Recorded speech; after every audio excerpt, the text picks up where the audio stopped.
Olá, pessoal. Estou aqui com o professor Carlos Eduardo Pinheiro, meu companheiro, professor de guerra aí, né, Carlão? Grande Carlão. Carlão trabalha na B3, é um cara que conhece muito pouco, né, Carlão? De ações, né, mercado de capitais. Você é um cara aí que eu tenho que te ensinar, né, cara? Tenho que te ensinar um pouco aí. O cara que começou a investir ontem já quer ensinar o Papa, né, cara, a rezar, né? Ô, Carlão, é assim, para a gente começar o nosso bate-papo aqui, cara, muita gente te conhece, claro, mas tem aquelas pessoas que não te conhecem, né, cara? Não sabe quem é o Carlão, essa pessoa super legal aí que, pra mim, pô, cara super 10 que eu gosto Obrigado. bastante, cara que manja bastante, humilde e tal, eu Obrigado. gosto demais. E o Carlão, eu queria que ele, até pra mim, né, saber algumas curiosidades, né, Carlão? Porque a gente conversa bastante, mas às vezes fica faltando, né? Às vezes tem aquele detalhe pessoal, né? Queria que você se apresentasse e depois você falasse um pouquinho aí da, da sua vida aí. O Carlão sumiu aqui. Cadê o Carlão? As telas do Carlão sumiu. Na hora dele se Voltei, voltei, apresentar, voltei. na hora dele se Voltei. apresentar, sumiu. Então, Bom, Carlão, fala um pouquinho aí. Você trabalha lá na B3, mas aí conta um pouquinho da tua história aí. Você já começou nessa área? Como é que foi o teu início de carreira lá? tudo bem. Bom, primeiramente, boa tarde. Tá? Tudo bem, pessoal? Muito obrigado pelo convite, professor Gerson. É um prazer sempre aí falar com você e com todo esse pessoal aí para que a gente vai repassar essa nossa conversa. Bom, vamos falar um pouquinho de mercado. Eu tenho 35 anos de mercado, tá? Eu entrei na B3, eu dei início à minha trajetória na B3 quando eu tinha aproximadamente 20 anos, 19 para 20 anos. Né? Eu entrei na B3 e foi aí que eu já era o apaixonado pelo mercado financeiro. E aí, a partir dos 20 anos, eu consegui uma vaga na B3 e aí estou lá até hoje, sempre trabalhando no pregão. Aí, de um ano para cá, um ano e meio para cá, eu me transferi para o educacional. Então, hoje eu faço conteúdos, eu sou conteudista, faço todos os conteúdos da B3, confiro conteúdos, ou seja, eu vivo e respiro o mercado o tempo todo. Vivo e respiro o mercado o tempo todo. Mas seria até interessante falar para o pessoal que está nos assistindo como começou essa minha paixão pelo mercado financeiro. Né? Isso é uma coisa bem interessante. E de vez em quando eu conto essa historinha para algumas pessoas, porque eu acho que é muito válida essa história. Quando eu tinha aproximadamente uns 14, 15 anos, eu trabalhava num lugar chamado RGE. Para os mais antigos aí, RGE Fermata. Eu acho que o pessoal aí conhece que era era uma gravadora, discos. Era um estúdio de gravação de discos. Depois foi comprado pela Rede Globo. Bom, enfim. E lá eu tinha o meu chefe, era um senhor chamado Marcos Silva. E o senhor Marcos Silva, ele operava numa corretora na época chamada Plena Corretora.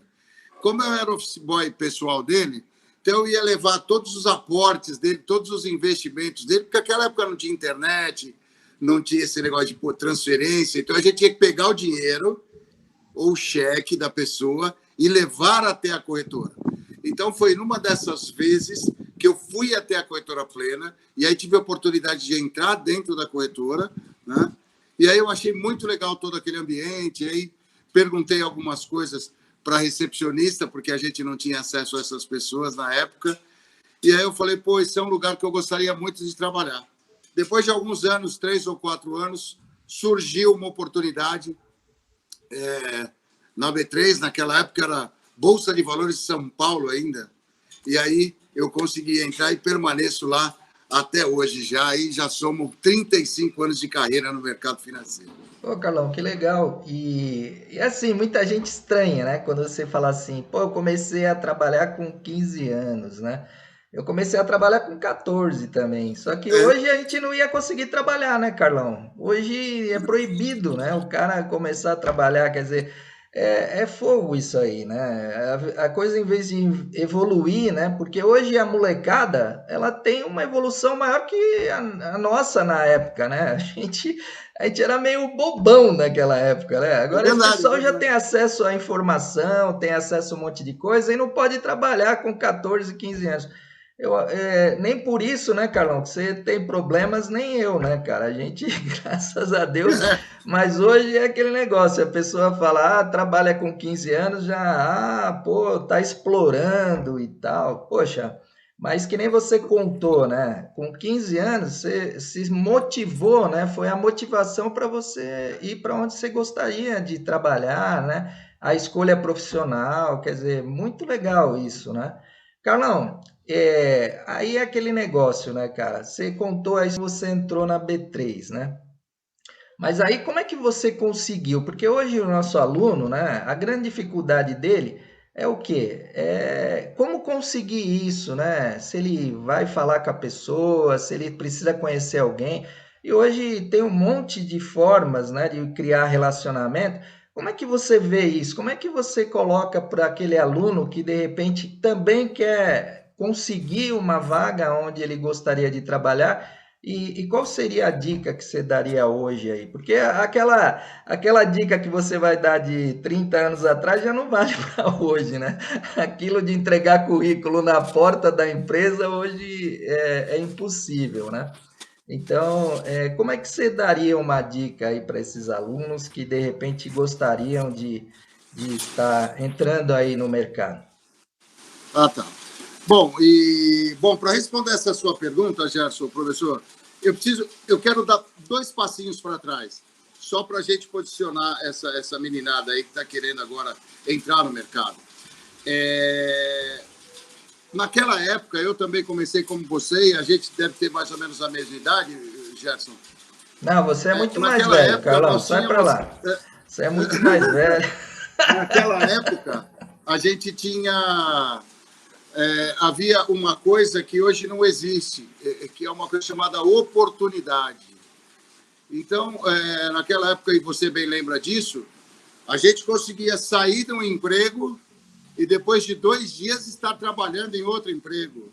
Então, existia muito mais oportunidade. Hoje a coisa se afunilou muito, o mercado de trabalho mudou muito de 30, 35 anos para cá, né?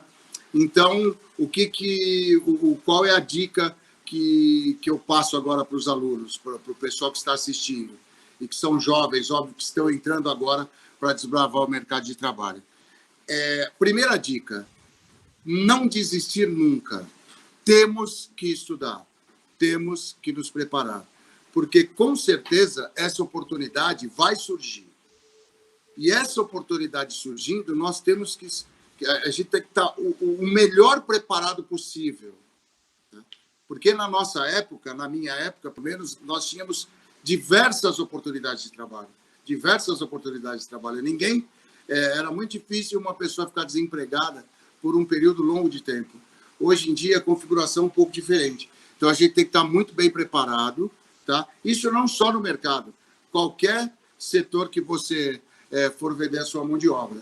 Então, como as oportunidades são muito escassas, a gente tem que estar preparado para quando aquela coisa, a sorte bater na nossa porta, a gente tem que estar preparado para isso. E como é que a gente vai se preparar para isso? Estudando, tá? Levando a sério os estudos, procurando fazer algum outro curso, alguma outra especialização, para que a gente fique, sabe, bem preparado para, no momento da batida da porta, tá? Que a sorte bater na nossa porta, ou o emprego bater na nossa porta, ou mesmo num outro. A gente ir desbravar esse mercado aí e conseguir o emprego, na unha mesmo. Agora, pegando toda essa parte e passando para o mercado, o que a gente precisa hoje? Qual que é o perfil que nós precisamos hoje para as pessoas que querem e que têm interesse de trabalhar no mercado? É vontade, gente. É vontade. Se preparar e ter vontade. Começa a perceber algumas diferenças no mercado. Há uns anos atrás, eram contratados apenas os alunos que faziam GV, que fazer um PUC, que fazer um Mackenzie. Hoje, pelo menos na empresa onde eu trabalho, o que está acontecendo? A gente está acabando com esse negócio. Então, a gente está optando em... E não é que essas pessoas, oriundas dessas outras grandes universidades, também não serão contratadas, não é isso que eu estou dizendo. Mas nós queremos pessoas que tenham um nível superior, mas que tenham, principalmente, vontade de trabalhar. Tá? Vontade de trabalhar. Então, não existe mais... Pô, eu sou de tal universidade, eu não consigo emprego, eu sou de uma outra universidade, eu não consigo emprego. Não, todo mundo consegue emprego. O que a gente precisa ter é vontade e estar preparado. O mercado, né, ele... Uma característica, né, Carlos, uma característica do mercado hoje é que todo mundo está estudando, todo mundo tem acesso à informação, né? Antigamente havia esse destaque para essas universidades porque a informação ela estava nada, né, a pequenos polos, né? Hoje não, com a internet, né, você tem acesso. O aluno que ele quiser aprender, ele tem acesso a diversos cursos. Aí com a pandemia, né, Carlão?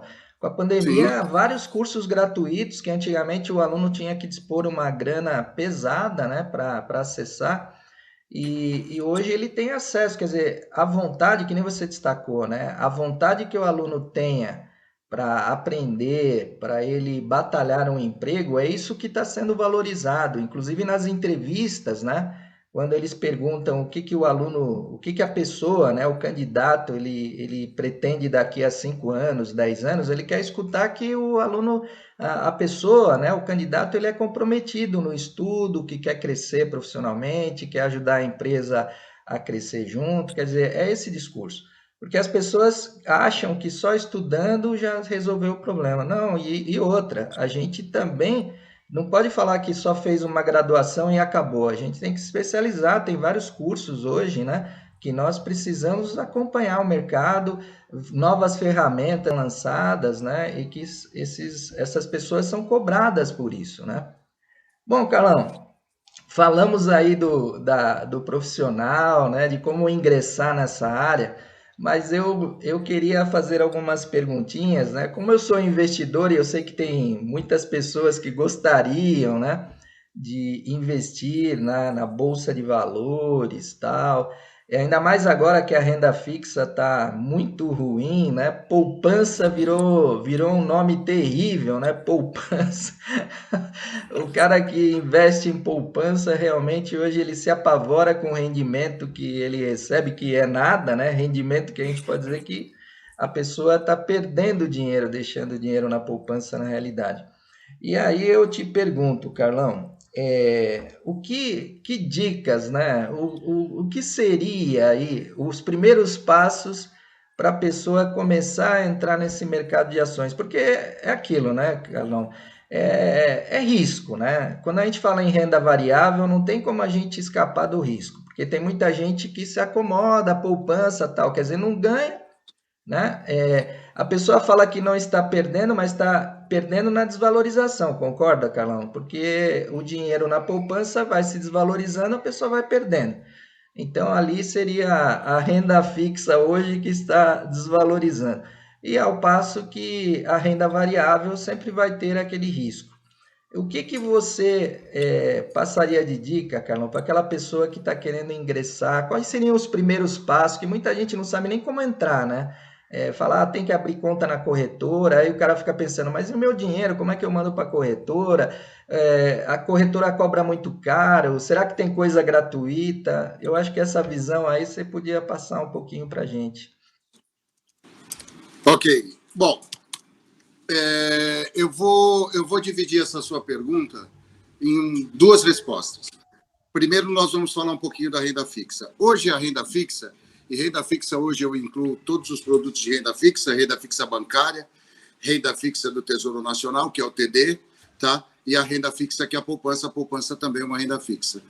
Não gosto muito de chamar poupança de investimento, porque realmente, se a gente for pesquisar e calcular, você pode perceber que para um produto ser um investimento, o que diz o cerne do investimento, o conceito de investimento, é que você coloque seu dinheiro no lugar e tenha um retorno do seu dinheiro acrescido de juros. A poupança, ela encolhe o seu dinheiro ao invés de aumentar. Então, veja bem, hoje a poupança, Gerson, ela tem o único e exclusivo papel de reserva de valor. O que eu costumo falar que é a poupança? A poupança não, a renda fixa, perdão. A renda fixa é o cofrinho, tá? Um CDB, um RDB ou qualquer um dessas rendas fixas bancárias ou mesmo o TD. É um cofrinho. A primeira coisa que acontece com você, que é a sua atitude, quando você precisa de dinheiro, o que é? É você ir lá e quebrar o cofrinho e pegar suas moedinhas. Então, a renda fixa hoje é isso. É reserva. É uma reserva de emergência. Agora, se você quiser ganhar ou auferir qualquer coisa acima da taxa básica de juros, você vai ter, obviamente, isso sempre com concordância com o seu perfil de investidor, sempre, a gente tem que pensar nisso, sempre com o perfil de investidor, você pode ser um investidor mais arrojado, um investidor mais conservador, tá? De acordo com o seu perfil de investidor, se você quiser auferir alguma coisa ou algum ganho acima da taxa básica de juros, você vai ter que ter um pouco mais de apetite. O que é esse um pouco mais de apetite? Um pouco mais de apetite para o risco, tá? Então, Carlão, só te interrompendo um segundinho. Quando você fala da taxa básica de juros, nós estamos falando da Selic? Exatamente. Se você quiser ganhar alguma coisa acima da Selic, exatamente, Gerson, você vai ter que topar um apetite um pouco maior para risco. Aí você vai para a renda variável. Carlão, desculpa as perguntas aí, que eu estou fazendo a pergunta que o aluno gostaria de fazer ou a pessoa que nunca mexeu com investimento, porque esse vídeo aqui vai ficar na internet, né? Sabe lá quem vai assistir depois. Mas entendi. Vamos lá, só desculpa aí, que eu só queria esclarecer isso, porque senão o pessoal fala, pô, o Gerson não sabe nem quem é Selic. Pode me interromper o momento que você quiser, Gerson. Beleza. Aí cara. A gente chega na renda variável. Renda variável, o que é, gente? É investimento em ações, investimento em opções, investimento em todos esses produtos que a gente ouve falar, fundo de investimento imobiliário, BDRs, etc.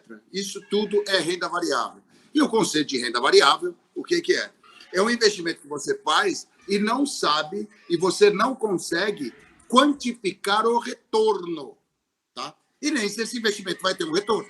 Por isso que você precisa de um apetite maior para o risco. E como é que você faz para entrar na bolsa, tá? Como é que você faz para entrar na bolsa? Como é que você faz para investir? A primeira coisa, e essa é uma pergunta que eu recebo muito, Gerson, primeira coisa que você tem que fazer, você tem que escolher uma corretora, porque é impossível você fazer um negócio diretamente com a B3, diretamente com a Bolsa. Por quê, gente? Porque a Bolsa de Valores, ela apenas fornece um espaço eletrônico para as negociações. E contanto que esse espaço seja seguro e transparente. Transparente que eu digo que você consegue ver todos os negócios, consultar todos os negócios, tá certo? Então, a Bolsa só tem essa função, dentre outras. Mas agora, para responder essa pergunta, nós vamos ficar só nessa função da Bolsa. Então, por exemplo, eu quero comprar uma ação de Petrobras. O que você tem que fazer? Primeiro passo, você tem que escolher uma corretora para você trabalhar. E aí nós começamos a ouvir um monte de coisa. Professor, tal corretora é segura? Ou essa outra corretora é segura? Todas as corretoras são muito seguras. Todas as corretoras são muito seguras. Por quê, gente? Agora a gente vai tirar um pouquinho o véu da frente dos nossos olhos. O que acontece? Quando você compra uma ação, tá? Você acha uma corretora de sua preferência, aí você vai consultar as taxas dessa corretora. Tem algumas corretoras que têm corretagem zero, taxa de custódia muito baixa, porque isso aí também é um custo que ninguém fala, mas você tem que pagar a taxa de custódia dos ativos que ficarem encarteirados lá, tá? Ou seja, que ficarem na sua carteira, que você tem posse desses ativos. Então, você procura uma corretora, você escolhe a corretora de acordo com o que você quer pagar e com os serviços que essa corretora te oferece. A partir desse momento, você abre um cadastro numa corretora. Quando você abre o cadastro nessa corretora, imediatamente eles já te fornecem uma conta investidor. É como se fosse uma conta em banco, onde você vai depositar e você vai sacar, ou seja, crédito e débito das operações que você fizer. Se você comprar uma ação, você tem que depositar o dinheiro nessa conta investidor. A B3 vai lá na hora da liquidação financeira dessa sua operação, ela vai lá, pinça esse dinheiro da sua conta investidor e paga quem vendeu as ações para você. Tá? Então, este é o primeiro passo para quem quer investir. Primeiro você acha uma corretora, depois você vai abrir todas as informações da corretora e tem que começar a consultar todas as taxas. O que ela cobra, quanto que é a corretagem?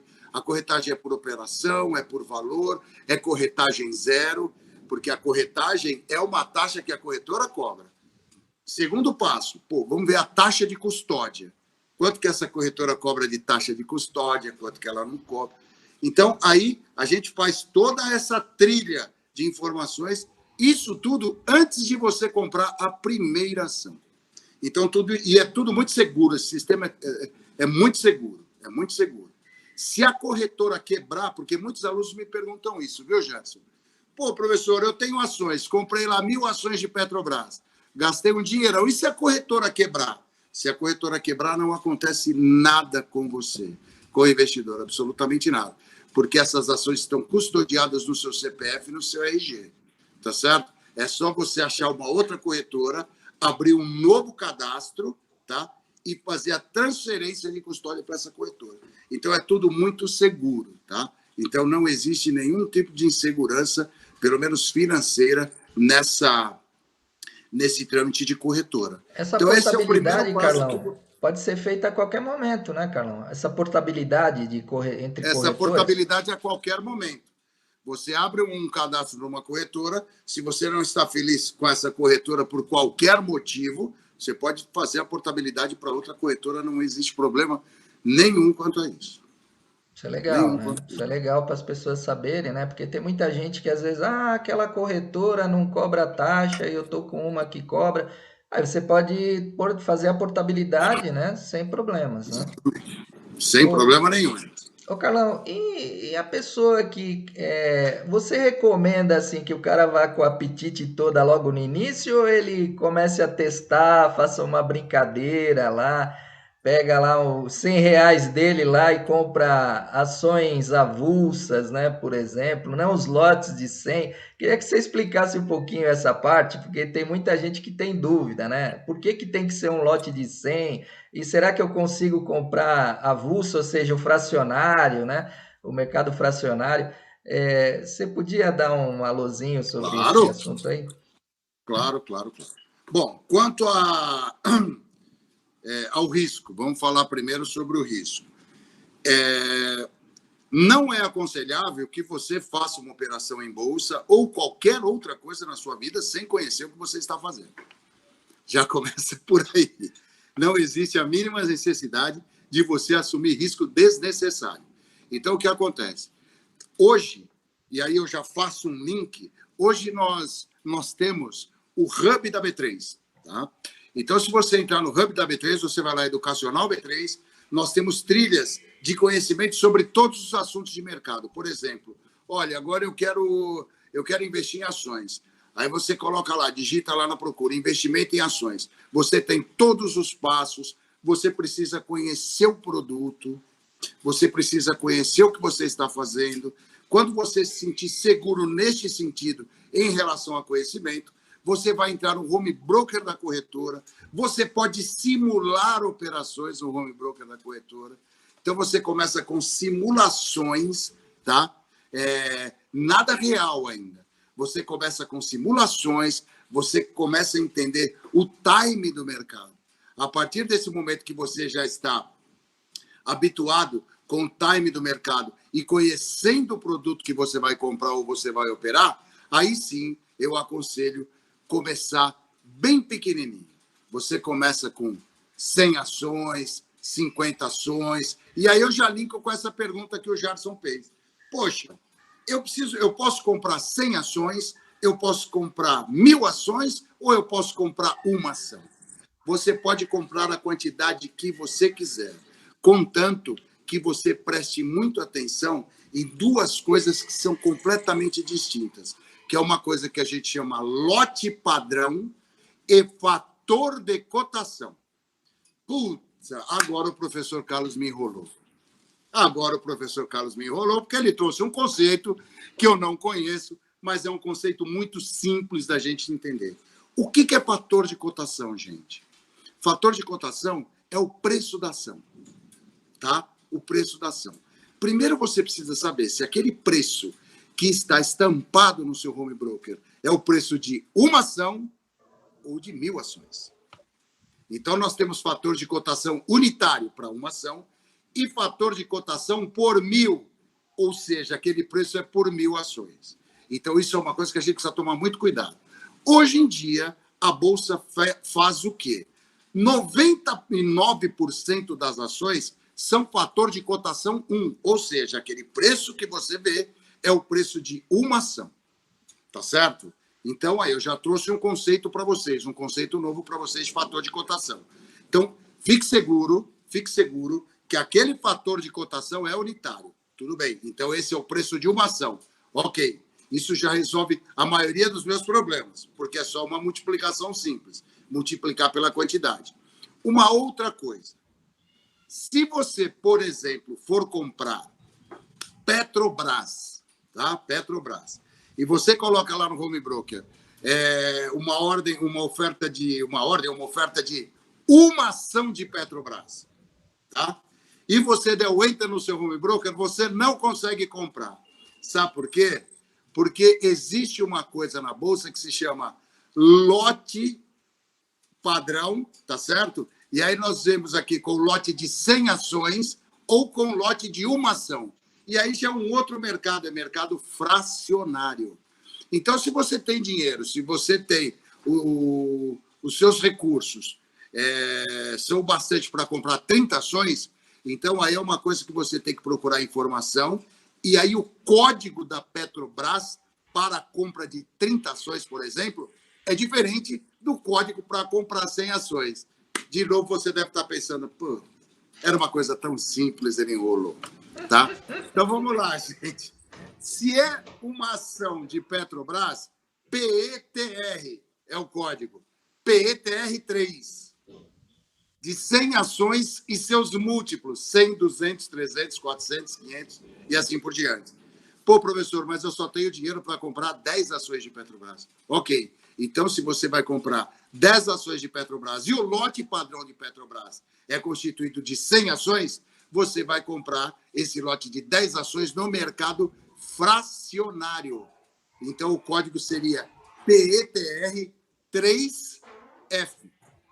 E aí você coloca lá 30 ações para comprar. Quanto que eu vou gastar nisso? Multiplica 30 pelo valor da ação, é o preço que você vai pagar para liquidar essa operação, fora a taxa de corretagem. Beleza, gente? Aí você consegue. Então, agora a gente conseguiu separar lote padrão, tá? E lote fracionário. Legal. Tá bom? Legal. E aí o pessoal pode iniciar quem tem pouca grana ou quer ir testando, pode ir para o fracionário e fazer uns testes, né? É importante, né, fazer os testes. Outra coisa, Carlão, aí eu vou fazer uma pergunta que também me fazem, né? E eu incentivo meus amigos a investir e eu viro assessor dos caras, né? Que você fala, investe e pronto. Aí você tem que ficar ensinando os caras, né? E muita gente me pergunta o seguinte, pô, o Ibovespa subiu e minha ação caiu. Como é que pode a bolsa estar subindo e a minha ação só cai, né, Carlão? Aí é claro, né? Eu não vou explicar agora, vou deixar para você essa bola aí. Por quê, né? Porque as pessoas falam assim, pô, a bolsa subiu 5% e o cara perdeu 10 naquele dia, né? Aí ele fala, pô, Gerson, que droga é essa, cara? Pô, a Ibovespa tá subindo e minha ação tá caindo. E Não, aí, então, Carlão, vamos como lá. é que eu saio Tá. dessa com esses caras aí? Me ajuda aí. Bom, primeiro a gente precisa explicar o que é o índice e o que compõe o índice Bovespa. Para vocês terem uma ideia, na Bolsa hoje nós temos um número muito grande de índices, alguma coisa mais de 20 índices. Mas o mais representativo é o índice Bovespa. Tá? O índice Bovespa, as subidas e descidas do índice Bovespa, eles se misturam um pouquinho com a valorização da Bolsa. Como, por exemplo, se o William Bonner, você está assistindo o Jornal Nacional, o William Bonner fala da seguinte maneira: hoje a Bolsa subiu 3%. Então, foi o índice Bovespa que subiu 3%. E ele representa a Bolsa, porque ele é o índice mais representativo. Ok, a gente conseguiu, em tradução livre, explicar um pouquinho o que representa o índice. Esse índice começou a ser calculado em 2 de janeiro de 1968, tá? E a gente só fez uma ou duas mudançazinhas nele no decorrer desse tempo até hoje. Agora, a segunda pergunta. Se minha ação está subindo, o índice está caindo. Pode acontecer? Pode. A minha ação está caindo, o índice está subindo. Isso pode acontecer? Pode. Normal. Sabe por que pode acontecer? Porque é o seguinte, vamos imaginar o seguinte. Na Bolsa hoje, nós temos alguma coisa perto de 430 empresas listadas. 430 empresas listadas. Dessas 430 empresas listadas, se abre um vértice de aproximadamente 2.600 códigos. O que é 2.600 códigos? Pô, de ações. Por exemplo, Petro 1, Petro 2, Petro 3, Petro 4, Petro 5, Petro 6. Então, uma ação pode ter desde o 1 até o 10. Então, desses 430, abre-se um vértice de 2.600 códigos, aproximadamente. Tá, mas onde é que o índice Bovespa chega nessa história? Sabe como é que o índice Bovespa chega nessa história? Que não são todas as ações que estão dentro do índice Bovespa. São só as ações blue chip. E o que são as ações blue chip? São as, não posso dizer, nem as maiores, nem as melhores empresas da Bolsa. Eu costumo tirar esses dois termos, melhor e melhor, para falar sobre as empresas que têm maior liquidez no mercado. Então, as empresas que têm maior liquidez no mercado estão dentro do índice Bovespa. Tá certo? Então, não são todas as ações e todas as empresas que estão dentro do índice. Tá? Mas a empresa que entra no índice não sai mais? Não, sai sim. É quadrimestral essa mudança. Tá? Então, a gente faz essa mudança, existem regras para entrar no índice e existem regras para a empresa, se ela não cumprir essas regras, ela sai do índice Bovespa. Tá certo? Então, a gente está sempre trocando as empresas, se elas não atendem a alguns requisitos, para quê? Para que esse índice seja realmente representativo. E na oscilação desse índice, a gente pode substituir. Porque ninguém fala, pô, hoje a gente pode até falar o índice Bovespa subiu 3%, mas geralmente a gente fala, pô, a Bolsa subiu 3%. Para que ele represente realmente a Bolsa, tá certo? Então, resumindo, não são todas as empresas que estão dentro do índice, elas podem estar alocadas dentro de um outro índice. No índice Bovespa, não são todas as empresas, são as empresas mais líquidas e representativas que estão dentro do índice Bovespa. Existe um número fixo de ações no índice Bovespa? Não. Existem rebalanceamentos do índice. O que são os rebalanceamentos? Quando a gente mexe no índice, ou tira uma ação, ou coloca outra ação. Essa é a época de fazer isso, nós chamamos de rebalanceamento. Pode ser que não saia nenhuma empresa e entre 10. Por outro lado, pode acontecer de sair 10 e não entrar nenhuma. Então, não tem um número fixo. Então, geralmente, isso acontece muito. A pessoa fala, pô, minha ação está caindo e a Bolsa está subindo. É por isso, porque esta ação não está dentro do índice Bovespa. E também é o seguinte, ela pode estar dentro do índice Bovespa, só que ela representa um peso muito baixo. Ela representa um peso muito baixo. Então, ela pode estar caindo, mas aí se você pegar as ações que estão dentro do índice, como, por exemplo, Petrobras, Vale do Rio Doce, Itaú, que tem um peso maior dentro do índice, se essas três, quatro ações que tem muito peso subirem, ela arrasta, ela puxa o índice para cima, e uma açãozinha que está aqui embaixo de uma empresa que não tem tanto peso pode estar no caminho inverso, ou seja, pode estar caindo, mas o índice subindo. Porque o índice tem, ele tem uma relação com o número de negócios, liquidez, e isso tudo forma o quê? O peso da ação. Então, tem ações que têm mais peso dentro do índice e tem ações que têm menos peso dentro do índice. Tá? E como é que eu faço, Gerson? Só para terminar esse negócio de peso. Uma subida de R$1 de Petrobras, por exemplo, uma subida de R$1 de Petrobras significa muito mais do que a subida no preço de R$1 de um outro papel, por exemplo. Hoje, o papel que tem mais peso no índice, se a minha memória não está me traindo, é Itaú. Tá? Então, se Itaú subir R$1, tem um significado. Se outra ação aqui que está dentro do índice, que tem menos peso, subir R$1, tem um outro significado lá no cálculo do índice. Então, isso é o peso. Isso é o peso que a ação tem dentro do índice. Então, tudo pode acontecer, gente. Tá vendo, Carlão? É legal a gente. Isso aí, né, Carlão? A gente está falando só. Eu só quis tocar no assunto ações hoje contigo, né? Porque se a gente for falar de tudo que tem de investimento que as pessoas podem fazer na renda variável, a gente vai ter que ficar um ano aqui falando e ainda não vai chegar no fim, né? Porque são tantas verdade. modalidades, né, Carlão? Opções, com mini contratos, tem uma série de coisas, né? Que podem, as pessoas podem investir, né? Só que é aquilo, né, Carlão? Como você disse, né? As pessoas têm que estudar, têm que conhecer, não pode entrar lá. Eu digo que operar em ações é a mesma coisa quando você vai tirar a carta, né? Vai tirar a carta de motorista. Primeiro você pega a parte teórica para entender as placas, os Verdade, perigos, verdade. ali a velocidade, se vai derrapar ou não. É verdade, é verdade. E depois aí vai para a prática, né? Aí vai lá, faz um teste, né? Fica ali fazendo um testezinho para ver se você está apto mesmo a operar, e depois você começa a dirigir. Mas cuidado para não pegar um carro com pneu careca, né? E tal. Tem que tomar muito cuidado com isso. Eu achei muito interessante essa sua relação que você fez com tirar tirar a habilitação e operar em bolsa. É uma coisa bem interessante. Eu achei bem interessante pelo seguinte: quando você vai tirar a carta de habilitação para poder dirigir, se você dirigir uma semana e você já fala, pô, eu já sou motorista. Com uma semana de bolsa, quando você tem o primeiro gain, ou seja, você ganha uma, duas vezes, você já quer aumentar o seu risco. Porque isso é do ser humano.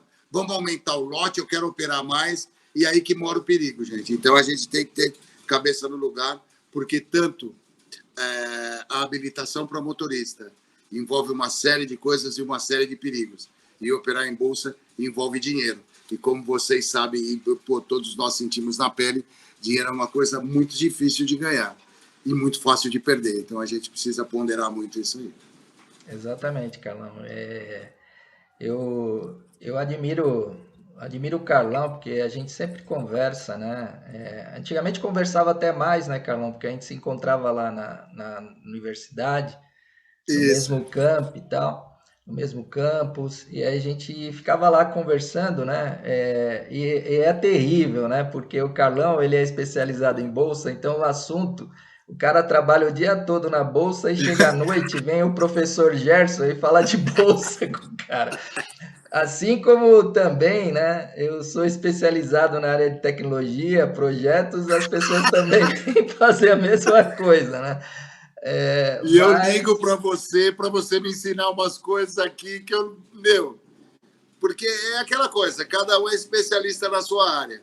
E o Gerson me ajuda muito mais do que eu ajudo você. não, que Essa é é a isso, grande Carlão, verdade. que é isso. Porque você liga com curiosidades. Pô, Carlão, isso aqui, para bater papo, para a gente. Eu ligo para você e falo, Gerson, me ajuda agora, pelo amor de Deus. Então, o Carlão. approach é totalmente diferente. Não, né? Eu já liguei para o Carlão também sobre aluguel de ações também, ele me deu uma aula. Isso aí é uma troca, é uma troca. Ô, Carlão, para a gente encerrar aqui, porque assim, eu quis bater esse papo, esse vídeo nosso aqui, de repente não é o último nem o primeiro, vão ser vários, né? Porque o assunto é legal. Eu acho que a gente pode falar muito mais coisas aí, né? Eu vou deixar esse vídeo no YouTube, então muita gente vai poder assistir aí. Eu acho que esse início aí, esse bate-papo de entrada no mercado é super importante, né? E a gente não ir para coisas mais profundas sem as pessoas entenderem o início da coisa, né? Eu só queria, para fechar, mais uma pergunta sobre ações. É só para a gente tirar Claro. uma dúvida de vez, né? Que muita gente tem, que você fala assim, né? Eu já falei isso para alunos e eles sempre perguntam a mesma coisa depois. A gente fala sobre ações ordinárias e ações preferenciais. Aí você fala que é ordinária, né? Ela dá direito a voto, e tal. Aí o aluno fala assim, pô, mas eu tenho dou 1 bilhão de ações lá da empresa lá, e eu tenho uma ação. Como é que eu vou votar com uma ação, né? Então fica, fica assim, o meu voto é uma gota no oceano, né? Então tem essas coisas e a preferencial. Aí eu queria que você matasse esse assunto aí só para a gente esclarecer isso aí, né? Sobre a questão das Tá, ações ordinárias e preferenciais. tá bom. Então, vamos lá, gente. Quando a empresa abre o seu capital, e se a gente não falar em distinção de ações, nós temos dois tipos de ações, tá? Ações ordinárias e ações preferenciais. As ações ordinárias nominativas, que são as ON, a principal característica desse tipo de ação é dar ao acionista o direito de voto nas assembleias da empresa. Ok? Beleza. O dono tem que tipo de ação? O dono, o proprietário da empresa, o majoritário, ele tem ações ON. Aqui no Brasil, como é que funciona? Um voto por cada ação ordinária. Então, se você tiver um voto, uma ação, o seu voto vai ter o peso de uma ação. Se o majoritário tiver 1 bilhão de ações, o peso do voto dele vai ser de 1 bilhão. É assim que a vida funciona. Infelizmente, tá? Infelizmente ou felizmente é assim que a vida funciona. As ações preferenciais, elas não te dão direito a voto, tá? A princípio, elas não dão direito a voto. Mas quais as vantagens que a ação preferencial ela oferece? Recebimento prioritário, tá? De dividendos. Então, o dividendo é o direito do acionista. Então, ele tem que dividir o lucro líquido dele com os acionistas, ele divide uma parte para a ON e uma parte para a PN. Então, a PN, que é a preferencial nominativa, você recebe primeiro e num valor acima, aproximadamente 10%. Tá? Então, vamos lá. Qual a grande vantagem da ação ON, ordinária nominativa? Direito a voto. Vantagens da ação preferencial nominativa, da PN. Recebimento preferencial no dividendo, ou seja, você recebe primeiro num valor acima do valor da ON, em aproximadamente 10%.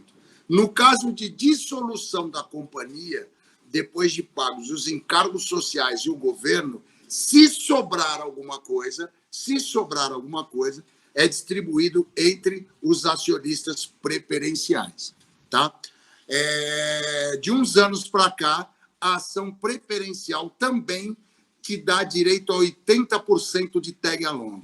O que é 80% de tag-along? Se o majoritário for vender as ofertas, as ações dele, é obrigado a te dar 80% de tag-along. Então, é igualdade. Ou seja, se ele vendeu as ações dele, fez uma transferência de controle da companhia, e a cada ação ele recebeu R$10, você, como minoritário da ação preferencial, você tem que receber, no mínimo, 80%. Então, é 80% de tag-along. E outra coisa, outra vantagem. Caso a companhia deixe de distribuir, tá, o seu lucro durante 3 exercícios consecutivos, a ação preferencial nominativa passa a ter também direito a voto nas assembleias. A partir do momento que a empresa pague um dividendo, você perde esse valor. E aí, Gerson, para a gente encerrar, eu acho sensacional a gente falar Porque eu falei que aqui, fiz até uma brincadeira com os alunos, falei, bom, aqui se você tiver uma ação, você tem um voto. Se você tiver 1 milhão de ações, você tem 1 milhão de votos. Tá? Então, é um voto por ação. Lá fora, no mercado americano, nós temos um tipo de ação, lá eles têm um tipo de ação que se chama Super ON. Super ON, a gente pode comentar isso no outro vídeo. Lá eles têm um tipo de ação que chama Super ON. O que é a Super ON? Aqui, cada ON não vale um voto. Sim. Lá fora, no mercado americano, se for Super ON, dependendo da razão desta ação, cada ação pode valer, por exemplo, 14 votos. Um exemplo que isso está muito próximo dos alunos, o Mark Zuckerberg, que é o majoritário do Facebook, ele tem Super ON lá do Facebook, e se a minha memória não está me traindo, é 14-1 a razão dele. Ou seja, cada ação ordinária dele vale 14 votos em assembleia. Isso é uma coisa muito interessante. Aqui no Brasil nós não temos. Então, por isso que algumas empresas do mundo inteiro também abrem, levam, um dos fatores que levam fora o fator financeiro, obviamente, que leva algumas grandes empresas do mundo a abrir o capital nos Estados Unidos. Como, por exemplo, a Alibaba abriu o capital nos Estados Unidos, é uma empresa chinesa. A XP Corporation abriu o capital nos Estados Unidos, e etc. Um dos fatores que leva também as empresas a abrirem o capital lá fora, é claro, depois do fator econômico. Lá se levanta muito mais dinheiro numa oferta pública inicial, né? Claro. Inclusive, lá você recebe em dólares, né? Pô, Carlão, olha, cara, sensacional, né? A gente ficaria aqui horas aqui, pô, eu adoro, né? É o assunto que eu gosto demais, né? E, claro, isso é um vício, né? Ações. Ações é um vício. Outro dia eu estava vendo uma reportagem e colocaram que ações é um vício, né? Então, é assim, é muito legal. As pessoas deveriam, né, estudar um pouquinho mais sobre ações, porque é um mundo maravilhoso, né? Porque você, além, claro, do interesse de ganhar um pouco de dinheiro, né? Fazer uma grana aí, né? Ganhar um dinheirinho, você também está fazendo com que essas empresas elas cresçam, né? As empresas nacionais elas se desenvolvam, porque é através desse dinheiro que eles conseguem, né? Fazer os investimentos, e tal. Então a gente está fazendo a economia crescer, né? E uma coisa que o Carlão não falou, mas com certeza agora ele vai comentar, é sobre a questão dos Estados Unidos. A quantidade de americanos que investem na Bolsa, aqui no Brasil é ínfimo o número ainda, né? Nós temos milhões de americanos que investem na Bolsa e aqui a gente tem aí uma pequena quantidade. Eu acho que eu vi outro dia o índice era 3 milhões, Carlão, não sei se você me corrige. Aproximadamente 3 milhões e 500 mil contas abertas em custódia. E lá nos Estados Unidos, quanto tem lá? 50 Carlão? Milhões. É mais ou menos a diferença do Covid. Então, mas olha, Gerson, uma coisa muito interessante. Aqui, esse ano, nós tivemos um crescimento exponencial de número de investidores. E, às vezes, e uma coisa que eu quero esclarecer, esse número que aparece na imprensa, 3 milhões e 500 mil CPFs, não são CPFs, são 3 milhões e 500 mil contas abertas em custódia, tá? Então, você, Gerson, você pode ter 2 contas abertas em custódia, em 2 corretoras. Exato. Então, quer dizer, o número, se a gente for analisar friamente, é menor ainda, para uma população de quase 220 milhões de habitantes. Sendo que lá fora, na América do Norte, nós temos mais de 50 milhões de investidores. Mas esse problema do nosso investidor é um problema cultural. Tá? É um problema cultural. Por quê? Aqui, quando nasce uma criança, tá? Nasce os filhos do cidadão, ele chama o padrinho para ir visitar o filho dele que nasceu. Olha, eu gostaria que você fosse o padrinho do meu filho. A primeira coisa que o padrinho fala é o seguinte: eu vou abrir uma poupança para esse menino. Não é verdade?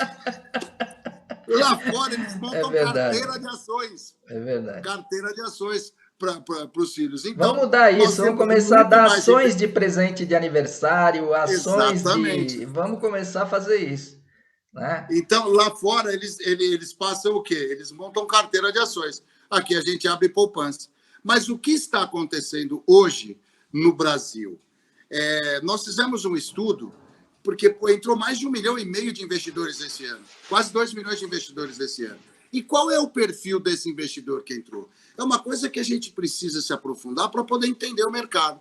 O perfil dos novos entrantes agora no mercado são jovens, de 24 a 36 anos, que entraram com pouco dinheiro, mas já entraram com um conceito sensacional, que é da diversificação. Eles entraram com pouco dinheiro, já comprando 2 títulos. E por que isso está acontecendo no Brasil? E por que eu acho que o nosso mercado vai crescer ainda mais?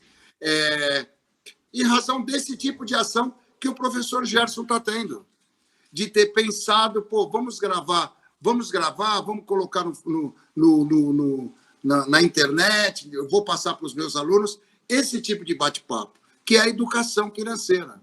Tá? Então, o professor Gerson está o quê? É um indutor de educação financeira. Está sendo um indutor de educação financeira. Esse papo vai ser multiplicado, essa conversa que a gente está tendo, vai ser multiplicado para outras pessoas e a gente está colaborando com uma gota no oceano.